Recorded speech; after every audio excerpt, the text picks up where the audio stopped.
Magandang umaga mga Kaniting TV, narito na ang ating weather update ngayong Sabado, August 17, 8 AM hanggang 5 PM.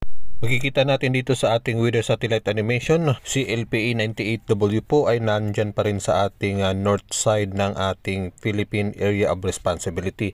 Mababa pa rin ang tsansa nito na magiging bagyo sa susunod na mga araw. Wala naman to ang direktang epekto sa ating bansa at posible lalabas na to sa ating PAR sa susunod na mga araw. Huwag po kayong maniwala doon sa mga page na nagpakalat po na magiging bagyo po ito. Nagpapadami lang po sila ng mga shares saka followers. Samantala, mahinang hanging habagat po ang nakakaapekto sa Batanes at Babuyan Islands na may maulap na kalangitan, may kalat-kalat na pagulan, pagkulog at pagkidlat. Sa Metro Manila at malaking bahagi ng bansa ay generally fair weather po, wala masyadong pagulan ngayong umaga. Ngunit may lugar din na posibleng papasukin na ngayon palang umaga ng localized thunderstorms like Caraga Region, Bukidnon